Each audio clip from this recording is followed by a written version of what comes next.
Время новостей на канале Абаза, в студии Марина Будба. Здравствуйте. Сегодня в выпуске. Пособие для многодетных семей, уровень минимальной заработной платы. Эти и другие вопросы рассмотрели в Кабмине Абхазии. Воспоминания, презентация книги государственного и общественного деятеля Клементия Джинджолия прошла в Сухуми. Стихи и сказки. Презентация видеопроекта на абхазском языке состоялась в Багу.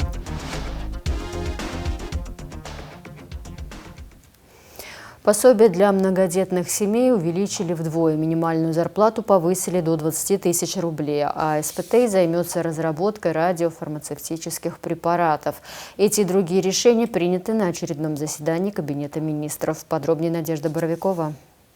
Более 5500 семей в Абхазии получают государственные пособия для многодетных. Размер пособий не пересматривали с 2016 года. На очередном заседании Кабинета министров члены правительства утвердили предложение повысить пособие в 2 раза. В целях оказания социальной поддержки многодетным семьям, также в рамках реализации поручений президента предлагаем установить с 1 января 2026 года следующие размеры государственных пособий многодетным семьям. От 3 до 5 детей включительно 1000 рублей, от 6 до 9 детей включительно 3000 рублей и от 10 и более детей 6000 рублей. Это, по сути, повышение размеров выплат, размеров пособий. Ранее вот от 3 до 5 на сегодняшний день получают 500 рублей, от 6 до 9 1500 и от 10 и более 3000 рублей. Согласно Трудовому кодексу, минимальный размер месячной зарплаты устанавливает Кабинет министров на основе данных Госкомитета по статистике. И этот размер не может быть меньше прожиточного минимума. В текущем году, по данным Государственного комитета Республики Абхазия по статистике, наблюдается, что размер минимального прожиточного минимума превысил 15 тысяч рублей. По итогам 5 месяцев 2025 года составлял 16 200 рублей в месяц, в связи с чем нами во взаимодействии с Министерством финансов, Министерством юстиции и Госкомитетом по статистике был подготовлен проект о повышении минимального размера до уровня 20 тысяч рублей со вступлением в силу с 1 января 2026 года для того, чтобы предприниматели имели промежуток в размере 2-3 месяцев для того, чтобы подготовиться к увеличению заработной платы своих работников. Борьба с незаконными переездами через железную дорогу продолжается. Кабинет министров утвердил порядок открытия и закрытия пересечений железнодорожных путей автомобильными дорогами. Во исполнение поручения президента был подготовлен акт Кабинета министров, который регламентирует порядок обращения о открытии либо закрытии соответствующего переезда, рассмотрения этих обращений и, самое главное, порядок принятия и оснований для отказа в открытии таких переездов. Оборудование, связанное с альтернативной энергетикой, теперь можно ввозить в Абхазию без оплаты таможенных пошлин и ввозного НДС. Предлагается проект постановления, суть которого заключается в освобождении от таможенной пошлины и ввозного НДС на оборудование, связанного с альтернативной энергетикой. Это солнечные панели и ветрогенераторы в собранном виде, а также на отдельные комплектующие к этому оборудованию. Данный проект постановления подготовлен в соответствии с поручением президента от 27 августа, которые были даны Кабинету министров. Это поручение было сделано, исходя из необходимости стимулирования развития альтернативной энергетики в Республике Абхазия. Установлены и утверждены минимальные закупочные цены на цитрусовые плоды урожая текущего года. 45 рублей за килограмм мандаринов и апельсинов, 42 рубля за килограмм лимонов и 10 рублей за 1 килограмм нестандартных плодов.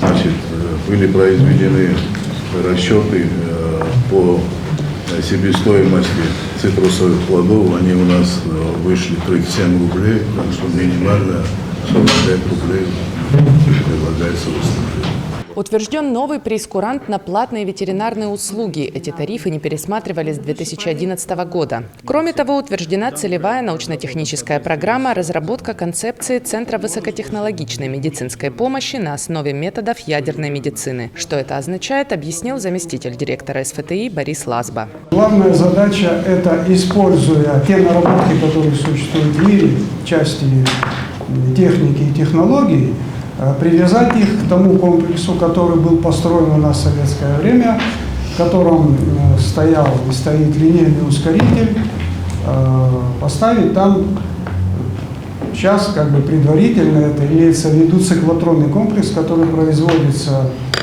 в Санкт-Петербурге, хотя со стороны Росатома есть и некоторые другие предложения, но вот сейчас именно эта увязка с циклотронным комплексом в этом помещении и создание производства короткоживущих изотопов, так называемых радиофармпрепаратов, и лабораторий, собственно, по производству этих радиофармпрепаратов.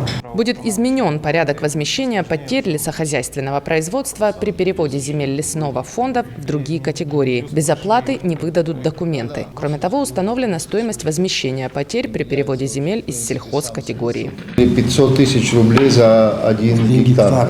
Да, это в том числе в целях рационального использования земли, именно земли сельхозназначения. Вот, если из этой категории будет переводиться в другую, то в целях компенсации потерь устанавливается вот такой размер. Сейчас он абсолютно по-иному рассматривается, там критерии совершенно другие. Мы предлагаем изменить их в пользу, соответственно, государства. Вот, и эти средства в качестве доходов будут поступать в бюджет территорий и использоваться исключительно тоже на цели возобновления земли, новое освоение. Председатель Госкомимущества и приватизации Юрий Зухва анонсировал внесение изменений в закон об оценочной деятельности с тем, чтобы цены на приватизируемые у государства объекты стали ближе к реальным ценам на рынке. В соответствии с законом об оценочной деятельности 2008 года там есть нормы, где обойти эти нормы нельзя. Они просят правовую поддержку. Мы в ближайшее время будем выходить с инициативой Кабинета министров, согласуем, разумеется, это с ведомствами. Нам нужно вносить поправки в закон об оценочной деятельности. Они просят, чтобы там осталась рыночная оценка. Когда будет присутствовать только рыночная оценка, тогда это позволит избегать всех тех моментов, которые существенно занижают пополнение в бюджет. Разумеется, нужно пройти все инстанции, согласовать с ведущими ведомствами, министерствами, но этот вопрос возникает у коллег наших тоже в процессе работы. Казалось бы, здание, да, 300 тысяч рублей, 500 тысяч рублей и так далее. Мы от этого должны уйти. Я думаю, что в ближайшее время, месяц-два, это зависит уже не от исполнительной будет власти, но с такой инициативой мы выйдем. Завершая встречу, Кабинет министров включил здание проходной Сухумского государственного хлебзавода госкомпании «Абхазхлеб» в перечень объектов, подлежащих приватизации. Общая площадь здания 96 квадратных метров, оценочная стоимость 301 728 рублей. Надежда Боровикова, Сасрыку Агуха, Абаза ТВ.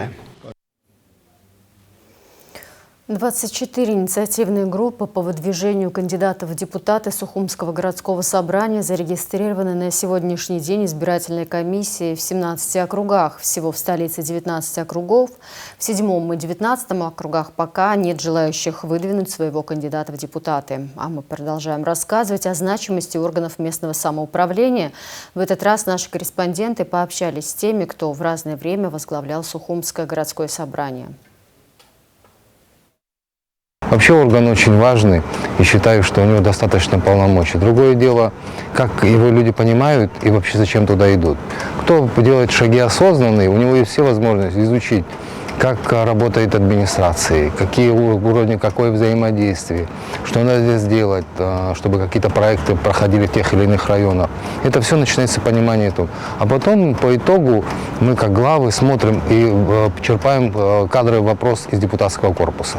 Все вот эти митинги у нас, протесты и так далее, они происходят потому, что одна из причин, потому что на местном уровне у людей нету никаких полномочий, они на местном уровне не могут там решить какие-то свои проблемы. Все это, когда набивается в одну большую кучу, это все люди выходят на улицы, протестные настроения и так далее. Вообще, конечно, если мы бы смогли бы создать нормы, когда на местном уровне сами жители имеют большие возможности влияния на те или иные, значит, процессы, которые происходят там хотя бы внутри своего двора, на улице, когда они имеют возможность так или иначе влиять на бюджет. Мы избираем людей, представителей от нас, скажем так. Наше законодательство говорит, что наши граждане участвуют в управлении, в данном случае управлении на местах, да, значит, непосредственно или, допустим, через представителей. Представителями являются вот сейчас кандидаты, будут в будущем депутаты. Поэтому идти не идти, тут, конечно, обязательно надо идти, посмотреть, за кого. Ну, понятное дело, что мы сейчас и изучаем этих людей, правильно же? Хотя, если была бы система избирательная другая, мы бы по-другому это делали. Но пока, на данный момент, что есть, у нас, значит, есть инициативными группами выдвиженцы и так далее. И просто люди на местах уже, значит, имеют эту информацию. И, конечно же, за него или за другого придут. И я считаю, что надо приходить. Подробный репортаж о том, какие полномочия и возможности есть у нынешних городских депутатов, смотрите в наших ближайших эфирах. Республиканская политическая партия «Единая Абхазия» сообщает о проведении 9 октября 7-го съезда. В программе съезда выборы руководящих органов партии, утверждение обновленной программной стратегии, определение приоритетных направлений работы на ближайшую перспективу, выступление почетных гостей, представителей партии союзника «Единая Россия». Съезд партии «Единая Абхазия» состоится в гостинице «Интерсухум».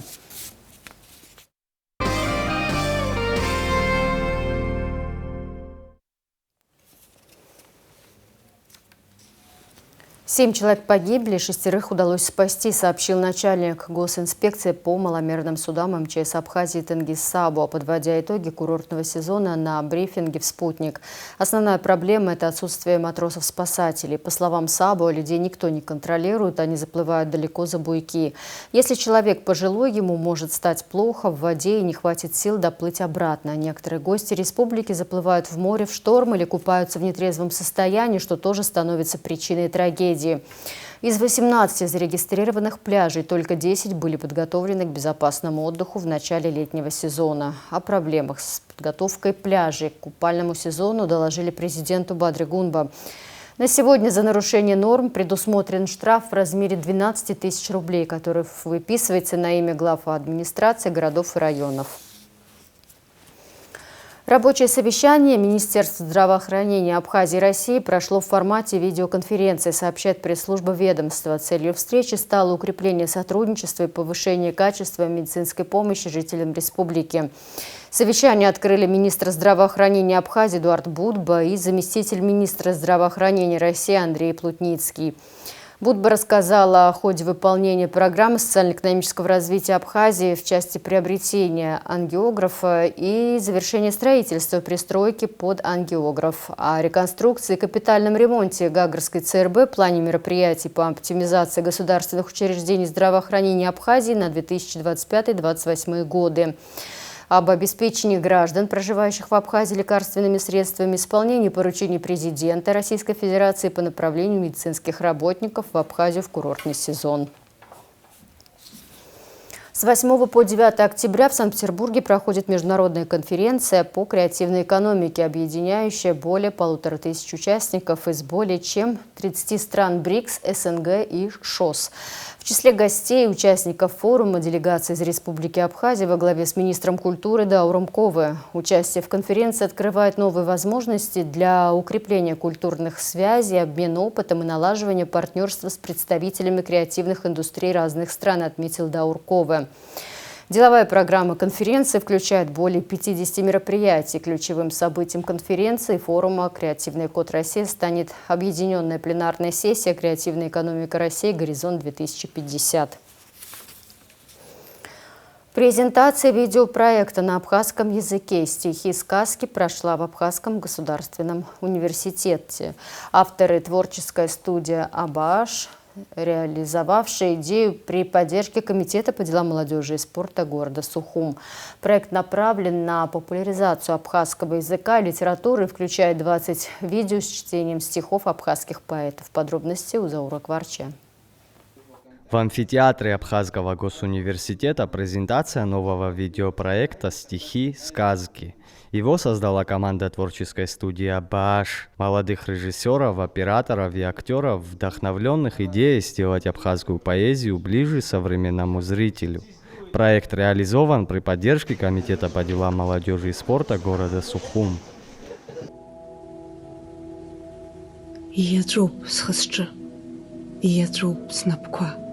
Исшуп абри, сыцлоуп сара. Ҿаны сгәы ҿырхт, аԥша сыхшьны, ԥшаны сгәы ҿырхт, сгәы ԥшааны, сгәы иқәиааз аҵла, ацәа ҿаны. Са сыҵла ҵәуоит, уажәааны, ухынҳәы ҽаанынӡа, унапы иануп, аҵәа, са сгәы, иҵәуоит сыҵла уажәааны. Ииаҵәоуп схы-сҿы, ииаҵәоуп снапқәа.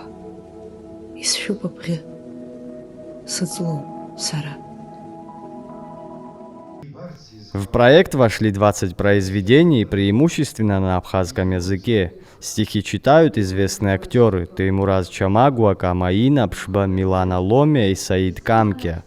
Среди авторов Баграт Шингуба, Таиф Аджба, Кумфломия, Лёля Тванба, Михалакарба и другие.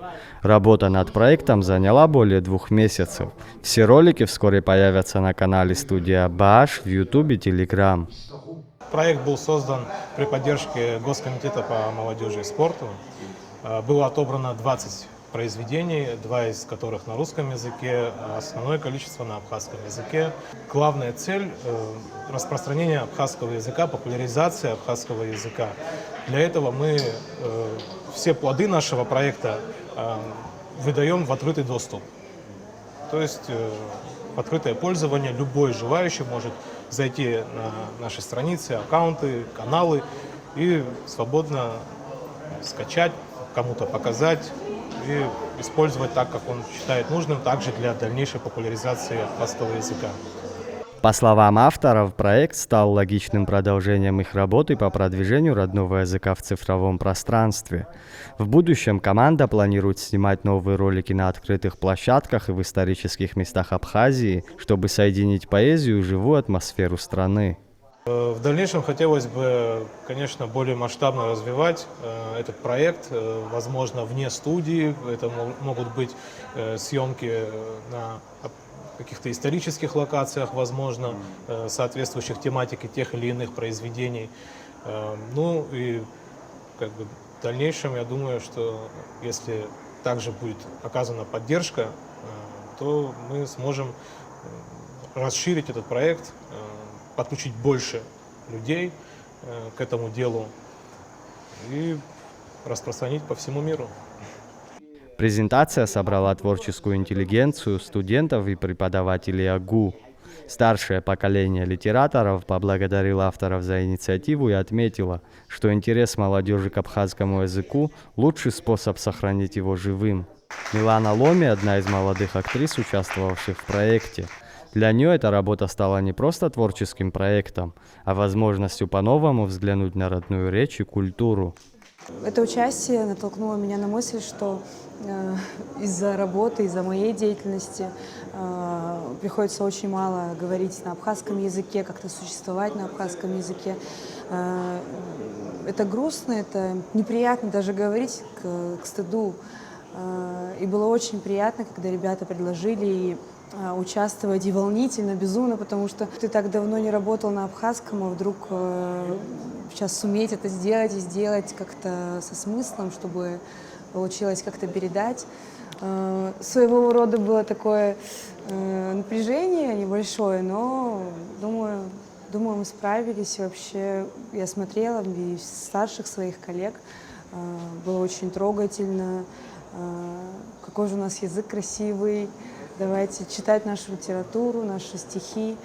Проект «Стихи и сказки» – пример того, как современные формы медиа помогают по-новому раскрыть богатство родного языка и культуры. Авторы проекта надеются продолжить работу и расширить ее формат. Заур Кварча, Абаза ТВ. Презентация книги государственного и общественного деятеля Клементия Джинджоли «Воспоминания» прошла в Сухуме. В Национальной библиотеке собрались его родные, близкие, друзья и соратники. Своими воспоминаниями Клементий Джинджоли поделился с журналистом Еленой Заводской, но публиковать он завещал их только после своей смерти. Редактировал книгу и готовил к печати покойный Станислав Лакоба. Презентовать ее он планировал этой осенью сам, но вышло так, что воспоминания увидели свет после смерти обоих. Подробности у Марианны Котовой. Клементий Джинджоли – государственный и общественный деятель, участник национально-освободительного движения. Депутат Верховного Совета в 2018 году записал несколько бесед с журналистом Еленой Заводской. Это были его воспоминания о предвоенных событиях, о том, что происходило в ходе войны, в частности в Ткуарчале и вокруг него.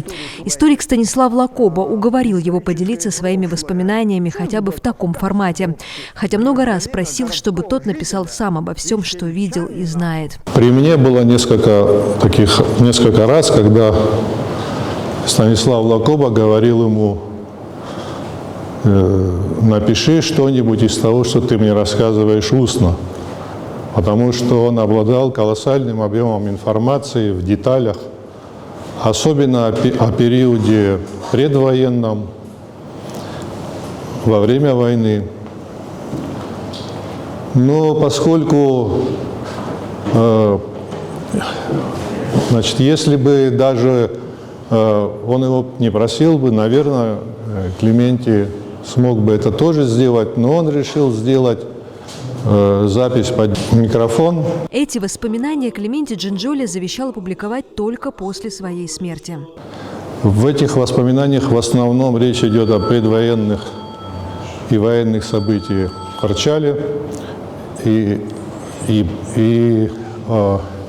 Дело в том, что поскольку деятельность его зачастую носила вот такой неафишируемый характер, особенно в том, что касается во время войны, особенно в том, что касается предвоенной ситуации и становления рабочего и национально-освободительного движения в Ткуарчале, очень многие события, даже для людей знающих, которые изложены в этих воспоминаниях, являются новыми или недостаточно хорошо известными. Он там упоминает очень много людей, которые буквально по именам. Клементий Джинджоли был активным участником национально-освободительного движения, был активистом в предвоенные годы. Профсоюз шахтеров в конце 80-х годов в Ткуарчале стал вполне самостоятельной общественно-политической единицей, и не без участия Клементия Джинджоли.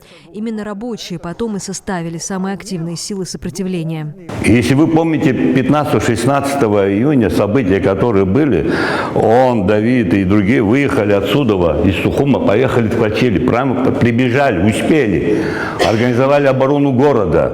Оборона города потом дала возможность организовать, чтобы эти бандиты в центральную часть Абхазии не приехали. С Агатом мы были на площади, потом нас вывозили как махадиров в Гудауту.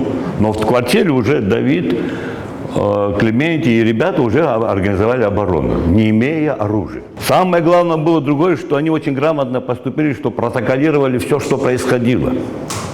А это, оказывается, потом спасло их от дальнейших расследований от Генеральной прокуратуры Грузии и СССР тоже. По словам Сократа Джинджоли, книга воспоминаний имеет важное документальное значение, так как в ней собраны только факты. Автор книги не оценивает события, он только делится тем, что видел и в чем участвовал сам. Конечно, Клементий, знаете, он точно был во всем. Олег Несторович тут философски описал, почему он так точно, скрупулезно все описывал. Он же был математиком, он точность любил, он не любил рассуждать, знаете, обо всем.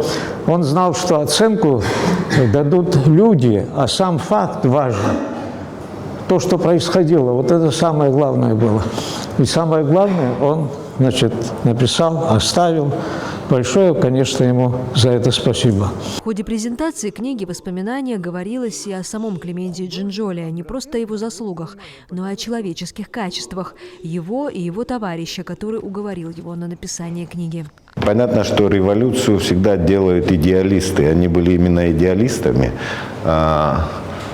Позже многие идеалисты становятся материалистами, да, то есть они обязательно монетизируют то, за что они отдавали, снимали свою последнюю рубашку, и всегда для них там, а я что не заслужил, да, своей жизнью, это вот как бы люди как бы получали дивиденды с этого. Но ни Клементий, ни Славик, они вот такими не были. Они вот такими и остались, наверное, вот в моей памяти, как люди, которые там в конце 80-х, очень много людей вот отдавали последнее свое ради будущего Абхазии. Они вот такими же и остались и ушли. Книга «Воспоминания» издана очень скромным тиражом, всего 80 экземпляров. Абхазским историческим обществом историко-мемориального музея имени Нестора Лакоба. Это последнее, что издал историк Станислав Лакоба.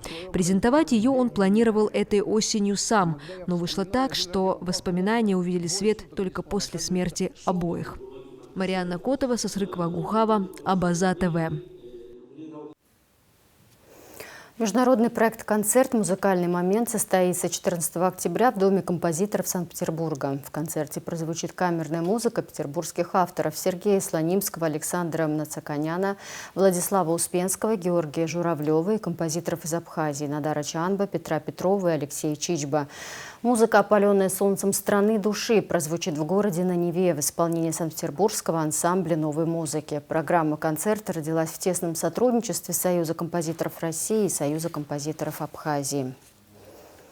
Новости спорта. В Абхазии открылся международный турнир по баскетболу среди ветеранов памяти заслуженного тренера Абхазии Станислава Сущенко и экс-председателя Госкомспорта Валерия Барциц.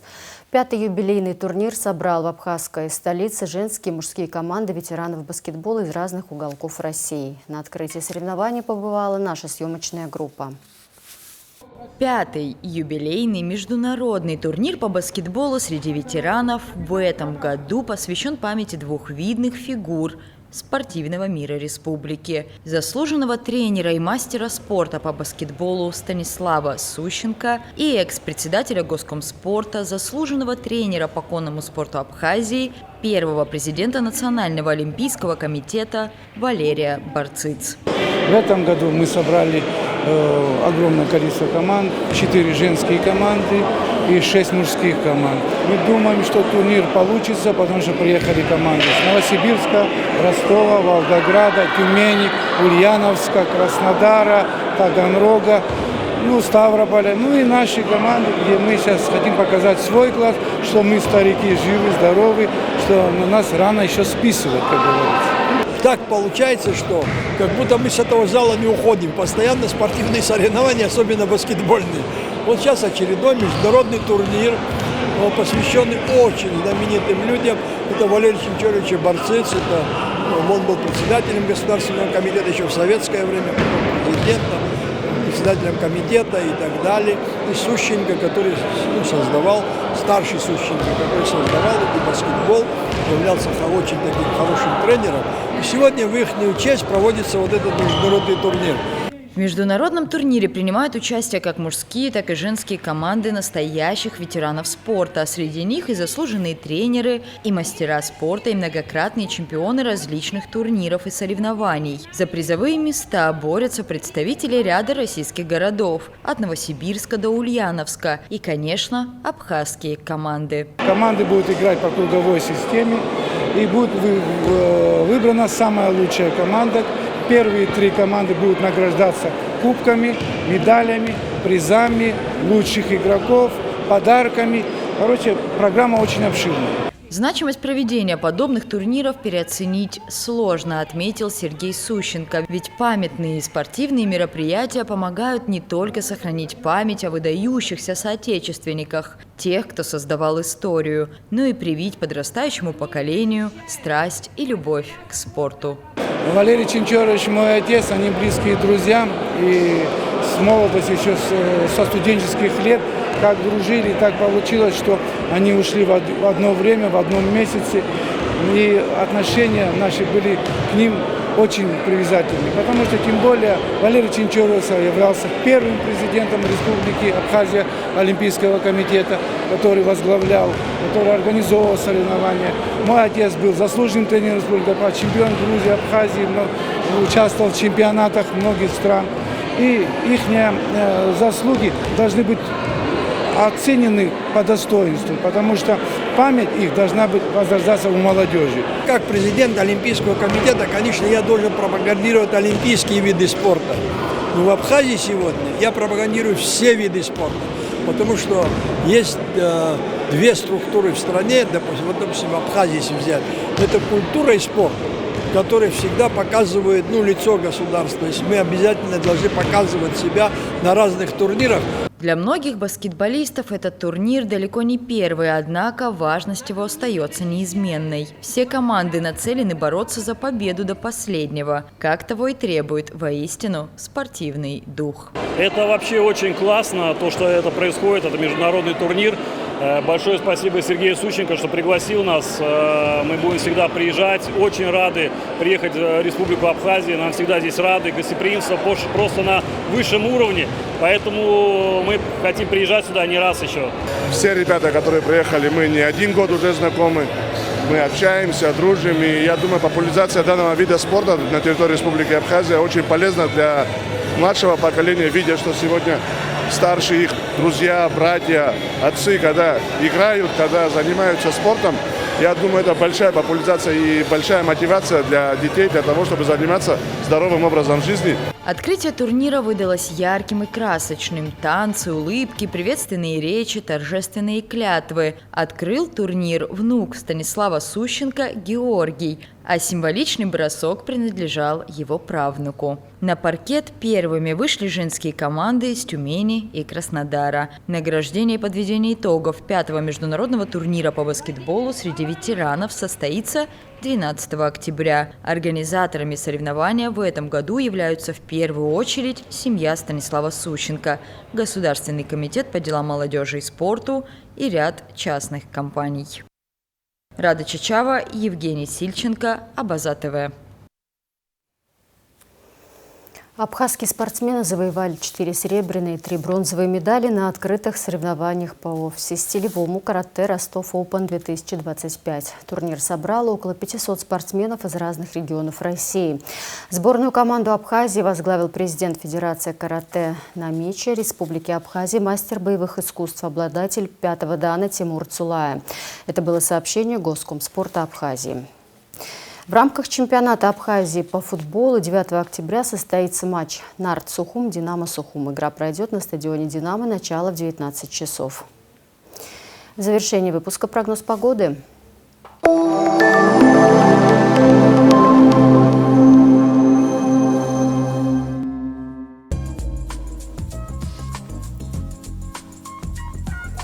В Абхазии ожидается облачная погода, ночью без осадков, днем временами дождь разной интенсивности, гроза. Атмосферное давление пониженное, ветер слабо умеренный, 2,7 метров в секунду, местами возможны порывы до 10-15.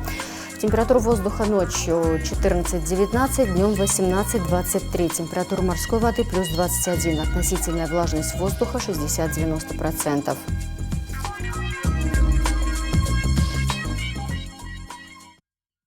На этом у меня все. Я с вами прощаюсь. Всего доброго и до свидания.